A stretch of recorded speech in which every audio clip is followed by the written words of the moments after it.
Solubility product, या इसको हम कहते हैं KSP, ये भी कांस्टेंट है। Okay, what is solubility product? देखें, हमारे पास दो किस्म के इलेक्ट्रोलाइट होते हैं, बल्कि तीन के होते हैं। एक स्ट्रॉन्ग इलेक्ट्रोलाइट, वीक इलेक्ट्रोलाइट और मॉडरेट इलेक्ट्रोलाइट। अगर हम किसी वीक इलेक्ट्रोलाइट को, पहली बात कि वीक और स्ट्रॉन्ग इलेक्ट्रोलाइट होंगे क्या? वीक इलेक्ट्रोलाइट वो होता है जो पानी में पार्शली आयनाइज हो, पार्शली डिजोल्व हो, कंप्लीटली डिजोल्व ना हो। दूसरी बात, स्ट्रॉन्ग इलेक्ट्रोलाइट क्या होता है? स्ट्रॉन्ग इलेक्ट्रोलाइट वो है जो पानी में कंप्लीटली आयनाइज हो जाए, उसकी आयनाइजेशन मोर देन 80 और 90% से ऊपर हो, तो उसको हम क्या कहेंगे? Strong electrolyte. अब अगर हम एक वीक इलेक्ट्रोलाइट पानी में डिज़ोल्व कर रहे हैं, ठीक है, बिल्कुल वीक इलेक्ट्रोलाइट है, से हमारे पास कैल्शियम फ्लोराइड है, हम कैल्शियम फ्लोराइड को पानी में डिज़ोल्व कर रहे हैं, ठीक है, ये सॉलिड स्टेट में है।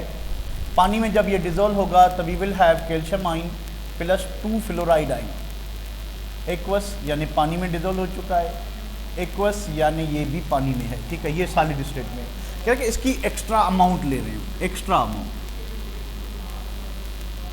अब ये एक वीक इलेक्ट्रोलाइट है, ठीक है, और मैंने आपको बताया कि वीक इलेक्ट्रोलाइट पानी में कंप्लीटली आयनाइज नहीं होता, पार्शली आयनाइज होगा, ठीक है, तो इसकी हम अमाउंट भी ज़्यादा ले रहे हैं। अब जब अमाउंट ज़्यादा ले रहे हैं तो क्या होगा कि आहिस्ता आहिस्ता कैल्शियम फ्लोराइड टूट के आयनाइज होके पानी में डिज़ोल्व होगा, ठीक है। अब ionization according to Arrhenius, ionization is a reversible process, क्योंकि ये आइंस जो आयनाइज हुए हैं, ये आइंस पानी के अंदर, सॉल्यूशन के अंदर मूव करेंगे एक जगह से दूसरी जगह। जैसे ही एक दूसरे के दोबारा नज़दीक आते हैं तो there is a possibility of recombination, तो उससे क्या होगा कि ये रिवर्स डायरेक्शन में जाएगा। तो बीइंग अ वीक इलेक्ट्रोलाइट, क्योंकि ये कंप्लीटली आयनाइज नहीं होगा, इसकी कुछ अमाउंट सॉलिड में लेफ़्ट साइड पे, रिएक्टेंट साइड पे पड़ी होगी, और कुछ अमाउंट इसकी प्रोडक्ट में कन्वर्ट हो रही है, फिर प्रोडक्ट कुछ जो है वापस रिएक्टेंट में कन्वर्ट हो रही है। होगा क्या कि एक आफ्टर सम टाइम ये आपका साल्ट आयनाइज हुआ आइंस में, आइंस रिकम्बाइन हुए साल्ट में, ये प्रोसेस चलता रहेगा फॉरवर्ड में भी बैकवर्ड में भी। एट द एंड होना क्या चाहिए कि इक्विलिब्रियम इस्टेब्लिश हो जाएगा। इक्विलिब्रियम किसके बीच में इस्टेब्लिश हो जाएगा? ये आपका अनडिसोसिएटेड और अनडिजोल्व्ड साल्ट और इलेक्ट्रोलाइट, और ये आपके डिजोल्व्ड आइंस, इनके बीच में इक्विलिब्रियम इस्टेब्लिश हो जाएगा, ठीक है। इक्विलिब्रियम पे आपको पता है कि इसकी भी कंसंट्रेशन जो है वो कांस्टेंट होगी, ठीक है, इसकी ये आइंस की जो कंसंट्रेशन है वो भी क्या होगी? कांस्टेंट होगी। दोनों की कंसंट्रेशन कांस्टेंट होगी, क्योंकि हमने आइंस की प्रोडक्ट लेनी है, इसलिए इसको हम इसका वैल्यू फाइंड करेंगे। इसकी कंसंट्रेशन को हम क्या लेंगे? इसकी कंसंट्रेशन को हम क्या लेंगे? हम इसको जो है कांस्टेंट लेंगे, ठीक है। अगर इस इक्वेशन पे मैं law of mass action apply करूँ, ठीक है, according to law of mass action, according to law of mass action, अब लॉ ऑफ मास एक्शन या लॉ ऑफ इक्विलिब्रियम के तहत Kc इज इक्वल टू क्या होगा? Kc इज इक्वल टू होगा आयनाइज प्रोडक्ट, जो प्रोडक्ट है इसको हम ऊपर लिखेंगे न्यूमरेटर में, और ये जो अनआयनाइज प्रोडक्ट यानी जो रिएक्टेंट साइड है इसको हम डिनोमिनेटर में रखेंगे। तो हमें क्या मिलेगा?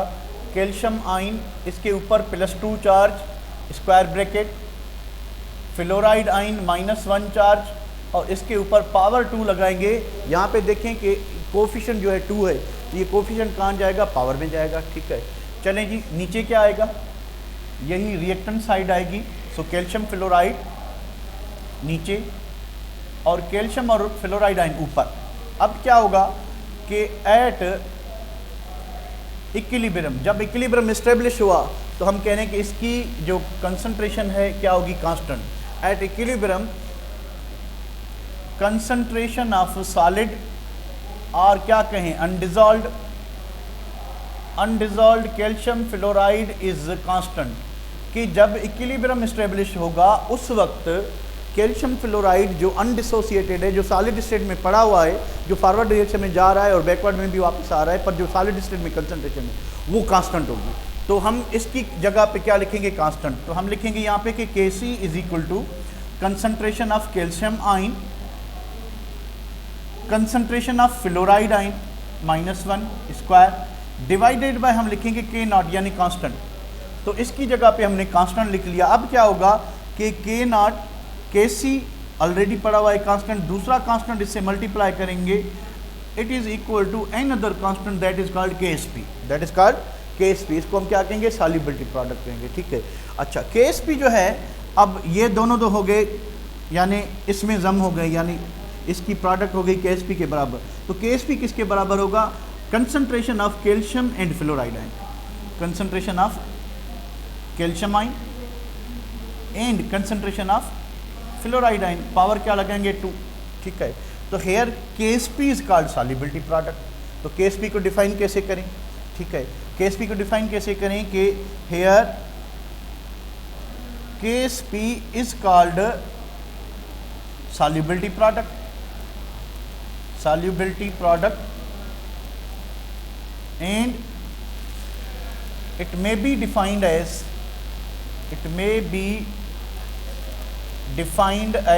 आप ही बताएं कि हम इन आइंस की कंसंट्रेशन को बराबर करें किसके, Ksp के। Ksp इसके बराबर है, ठीक है। तो अब ये बताएं मुझे कि डिफाइन कैसे करें। डिफाइन इसको ऐसे करेंगे कि it is product of molar ionic concentration of dissolved ions. तो जितनी आइंस डिजोल्व हुए हैं उसकी हम लेंगे मोलर कंसंट्रेशन, क्योंकि Kc में हमने कंसंट्रेशन जो यूज़ करनी है यूनिट वो molar concentration.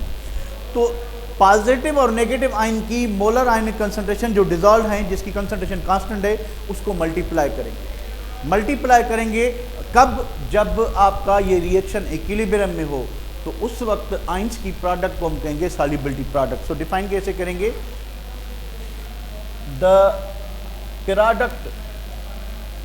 the product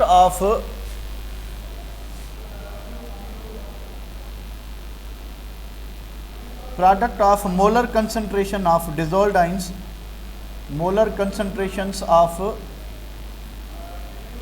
dissolved ions, यानी आपका केटाइन भी हो गया एंड एनाइन भी हो गया एट इक्विलिब्रियम के जब इक्विलिब्रियम एस्टेब्लिश होगा, इक्विलिब्रियम कंसंट्रेशन आइंस की कितनी है, पॉजिटिव आयन की कंसंट्रेशन को नेगेटिव आयन की कंसंट्रेशन से मल्टीप्लाई करेंगे और उससे हमें एक प्रोडक्ट मिलेगी, एक कोई ना कोई सर्टेन वैल्यू मिलेगा। उस वैल्यू को हम कहेंगे क्या, Ksp, ठीक है। Ksp कहेंगे या इसको क्या कहते हैं, सॉल्युबिलिटी प्रोडक्ट। अब दूसरी बात, कुछ इससे जुड़ी इंपॉर्टेंट बातें। पहली बात ये कि Ksp always has some dimension. देखिए हमने Kc में पढ़ा था, Kc में हमने क्या पढ़ा था कि Kc is equal to a product divided by reactant. कभी कभी क्या होता है कि प्रोडक्ट और रिएक्टेंट के मोल सेम होते हैं, तो प्रोडक्ट कंसंट्रेशन को रिएक्टेंट कंसंट्रेशन से डिवाइड करेंगे तो Kc का कभी यूनिट होता था, कभी नहीं होता था, ठीक है। यहाँ पे सिचुएशन चेंज है। आप Ksp इज इक्वल टू क्या है, डिजॉल्व्ड आइंस। आप कंसंट्रेशन को किसी से डिवाइड नहीं करें, जस्ट मल्टीप्लाई करें, तो Ksp कभी भी डायमेंशन लेस नहीं होगा, इसका कोई ना कोई यूनिट होगा। और कम से कम इसका यूनिट जो है वो मोल पर डीएम क्यूब नहीं होगा, कम से कम, क्योंकि 2 आयन होंगे, मोल पर डीएम क्यूब इसके लिए, कम से कम मोल पर डीएम क्यूब इसके लिए। तो कम से कम जो यूनिट होगा, minimum possible unit, minimum possible unit of Ksp will be, कितना होना चाहिए आप बताएं, कमेंट करें, क्या होगा, कम से कम क्या होगा, शाबाश, कम से कम इसका यूनिट क्या होना चाहिए, mole square dm. Very good Anmol, आपने सही बताया कि कम से कम इसका जो यूनिट होगा मोल स्क्वायर डीएम पावर 6, क्योंकि एक मोल पर DM cube for positive ion, मोल पर DM cube for negative ion, ठीक है। यहाँ पे यूनिट क्या होगा, कौन बताएगा। इस केस में what should be the unit in this case, mole cube पर डीएम पावर 9। क्या मैंने सही लिखा है, ये यूनिट होना चाहिए इसके लिए, क्योंकि एक आपका ये मोल पर जो है ये स्क्वायर हो जाएगा, ठीक है। क्या मैंने सही लिखा? ये मैंने सही नहीं लिखा? स्नेहा, अनमोल कह रही सही है। सही है, मेरे ख्याल में तो सही है। बताएं कोई गलती है तो। सही है, ठीक है। तो minimum possible unit of Ksp ये होगा। दूसरी बात, it is constant at constant temperature. अब देखिए, हमें पता है सॉल्युबिलिटी प्रोडक्ट का वैल्यू टेम्परेचर पे डिपेंड करता है, क्योंकि आप टेम्परेचर बढ़ाएंगे सॉल्युबिलिटी बढ़ जाएगी, सॉल्युबिलिटी बढ़ जाएगी तो आयोनिक प्रोडक्ट भी बढ़ जाएगी, ठीक है, केएसपी का वैल्यू इंक्रीज हो जाएगा। But if you keep temperature constant, अगर आप टेम्परेचर कांस्टेंट रखते हो तो फिर केएसपी का वैल्यू भी क्या होगा? सेम होगा, ठीक है, वो चेंज नहीं होगा। तो it is constant at constant temperature, increases by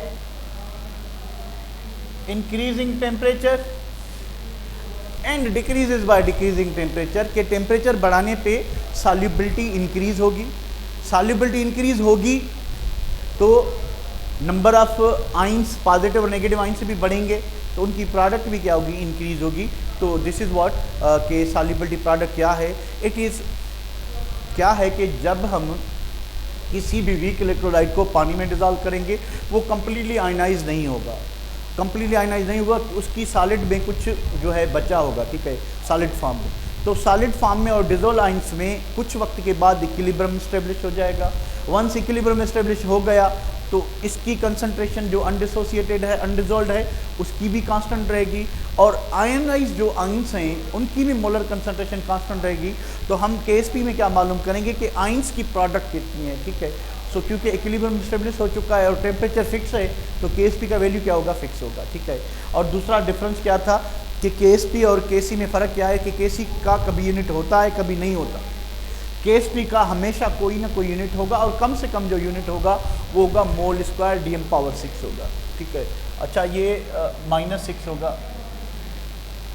mole पर डीएम पावर 6, कम से कम यूनिट ये होगा, ठीक है। आई होप आगे बढ़ते हैं एप्लीकेशंस ऑफ केएसपी की तरफ, कि सॉल्युबिलिटी प्रोडक्ट की एप्लीकेशंस क्या हैं। Take the screenshot.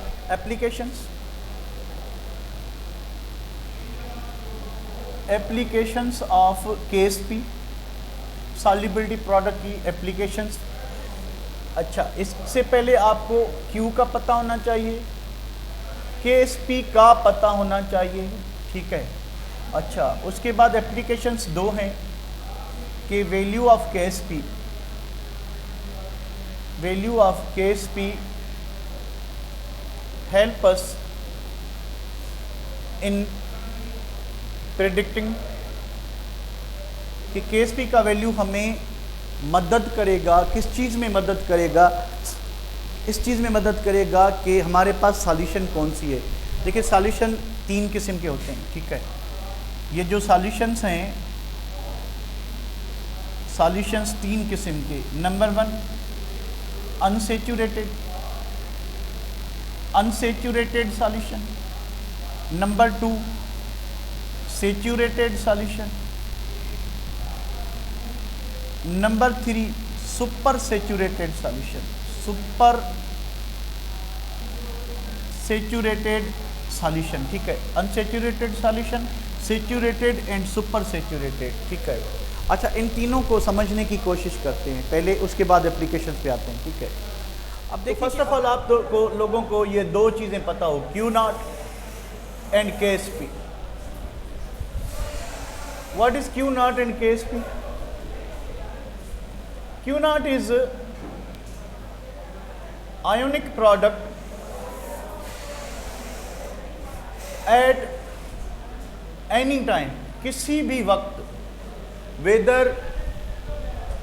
the compound and its ionized product is in equilibrium or not, ठीक है। KSP is ionic product only at equilibrium, जब इक्विलिब्रियम इस्टेब्लिश हो, ठीक है, कि जब इक्विलिब्रियम इस्टेब्लिश हो उस वक्त आइंस की प्रोडक्ट क्या है, और इक्विलिब्रियम इस्टेब्लिश नहीं है उस वक्त आइंस की प्रोडक्ट क्या है। आप क्यू वर्ड यूज़ कर सकते हैं, क्यू नॉट, पर केएसपी वर्ड सिर्फ तब यूज़ करेंगे जब let's see, A B salt है, आयनाइज होके ए और बी आइन दे रहा है, KSP is equal to, KSP is product of these ions and that product is 10 to power minus 3. If the Q is also the product of A into B, the difference is that K इस time equilibrium for example नहीं है, and if the value is 2 into 10 to power minus 2, मुझे बताएं क्या यही situation है कि, so what is the situation here कि Q is greater than what KSP. It means के इक्विलिब्रियम पे जो आयनिक प्रोडक्ट है वो ये है, पर इस वक्त आयनिक प्रोडक्ट ये है. मुझे ये बता सकते हैं कि ये सिस्टम इस वक्त Q पे जो Q नॉट है यहाँ पे इक्विलिब्रियम पे है कि नहीं है? अगर नहीं है तो कंसंट्रेशन किसकी ज़्यादा है? रिएक्टेंट इसकी डिजोल्ड आइंस की ज़्यादा है कंसंट्रेशन इस वक्त, या इसकी अनआयनाइज साल्ट की ज़्यादा है? किसकी ज़्यादा है? शाबाश, आयनाइज प्रोडक्ट ज़्यादा है या रिएक्टेंट अनडिसोसिएटेड साइड ज़्यादा है? कमेंट करें, शाबाश. आयनिक ज़्यादा, वेरी गुड, शाबाश. यानी आपको बात समझ आ गई. यानी अगर आयनिक प्रोडक्ट ज़्यादा है तो what should be the direction? Direction of reaction should be backward.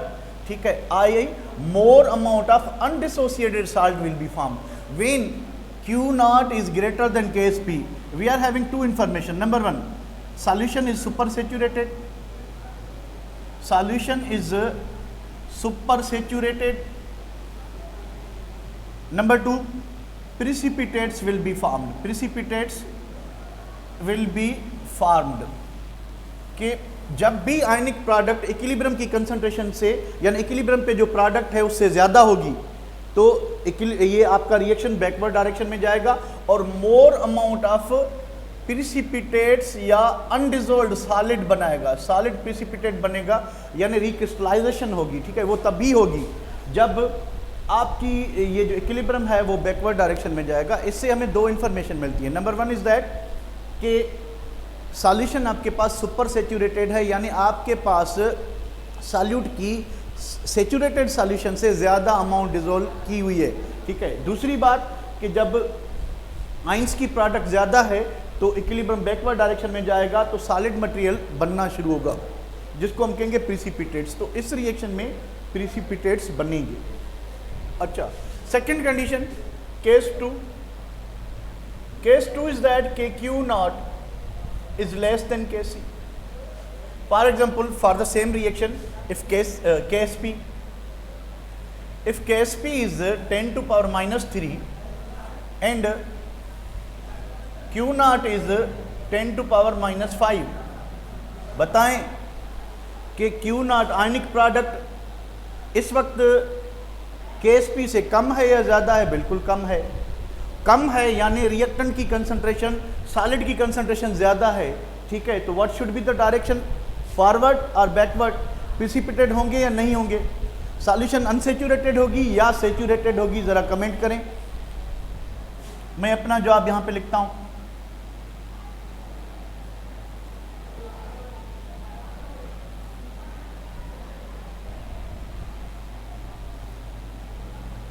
Solution will be saturated. आप अपना जवाब लिखें, मैंने अपना लिख दिया है. No precipitated, saturated. रिफत, सेचुरेटेड, सेचुरेटेड, ये दोनों आंसर गलत लिखे हैं मैंने. सही क्या होगा? Solution will be unsaturated. मैंने गैप रखा था यहाँ पे, ज़रा कॉमन सेंस लगाते. ठीक है, तो solution will be unsaturated. No precipitates will be form. क्यों?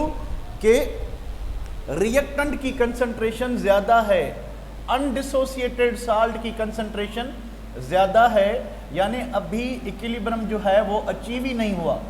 अचीव नहीं हुआ इसका मतलब है कि इसकी हाई कंसंट्रेशन है, इसकी low concentration as compare to equilibrium. तो स्टिल रिएक्शन जो है फॉरवर्ड में जाएगा, उसके बाद इक्विलिब्रियम एस्टेब्लिश होगा. तो इसकी कंसंट्रेशन ज़्यादा है. इट मीन्स कि ये जो सोल्यूशन है ज़्यादा साल्ट डिजोल्व कर सकती है.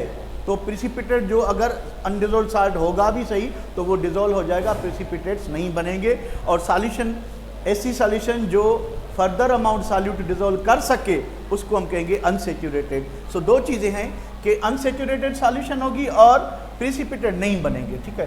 प्रिसिपिटेट सिर्फ एक ही सॉल्यूशन में बनते हैं and that solution is super saturated solution, दूसरी सॉल्यूशन नहीं है, ठीक है। केस 3 कि Q naught is equal to KSP। अब यानी जितनी इक्विलिब्रियम कंसंट्रेशन है आयंस की, एग्जैक्टली आयनिक प्रोडक्ट भी उतनी है, ठीक है। तो इससे क्या होगा कि सॉल्यूशन आपकी सैचुरेटेड होगी और प्रिसिपिटेट नहीं बनेंगे, ठीक है।